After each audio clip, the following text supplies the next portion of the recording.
Gabi, agora mudando um pouco mais e nos voltando agora um pouco mais para a parte institucional, o programa de compliance da Fierne hoje ele é referência, né? Tanto na CNI quanto para outras instituições e empresas aqui do estado mesmo.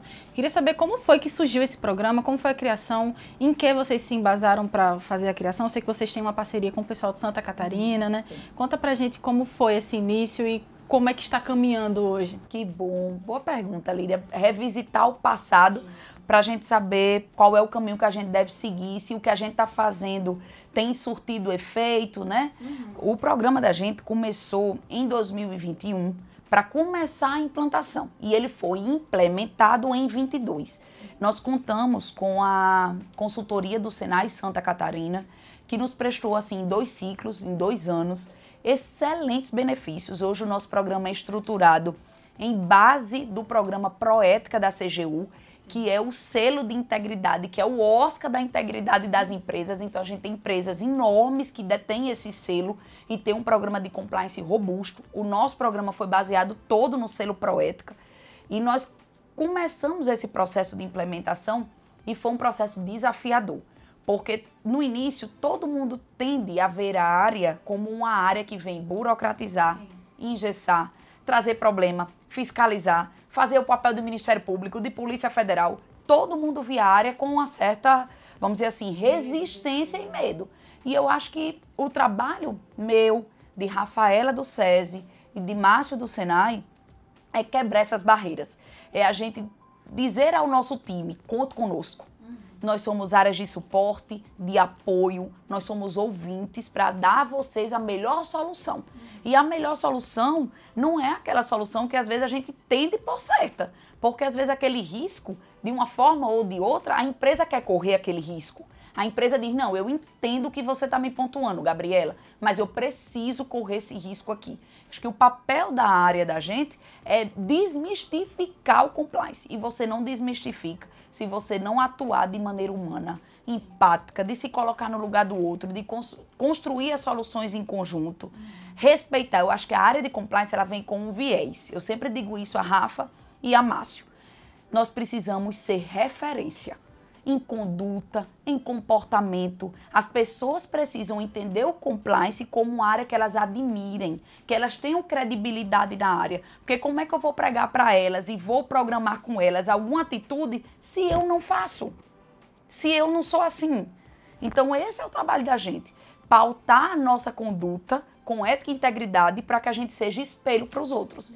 Né, para que as pessoas olhem para a gente como uma área que venha dar suporte, acolhimento, apoio, direcionamento, né, diretriz. Eu sempre brinco, Líria e Aldemar, que a área da gente é para ser um farol na empresa, clareando os caminhos de todo mundo. Imagina um monte de barquinho no meio do oceano escuro e o compliance sendo farol lá em terra, dando a eles a visão de qual é a melhor rota, como seguir corretamente, como a gente deve se portar de uma maneira que a gente previna os riscos da nossa entidade e da nossa instituição. Uma área feita, até usando um pouco o que o presidente Roberto Sarquis fala bastante, né, de pessoas para pessoas. A gente constrói isso juntos e é uma área que lida com muitas situações delicadas até entre colaboradores, então precisa ter realmente esse olhar humanizado, como você mencionou, Gabi. Sem dúvida, é uma área que trabalha muito, Líria e Aldemar, com temas sensíveis.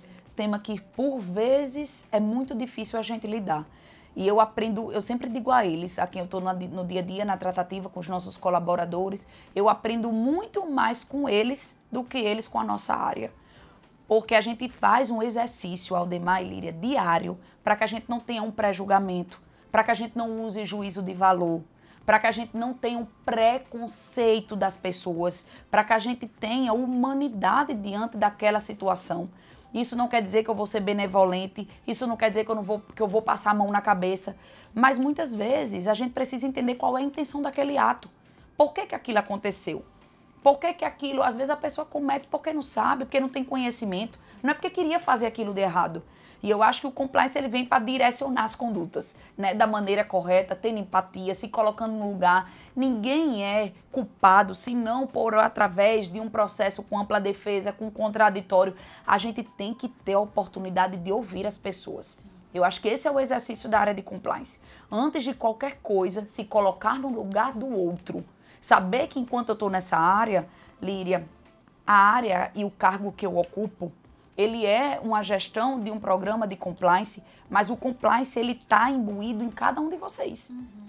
É a forma que vocês se posicionam, é a forma como vocês têm como norte de conduta, são as decisões que vocês tomam no dia a dia de vocês, as diretrizes que vocês tomam no dia a dia de vocês. O compliance é comportamento.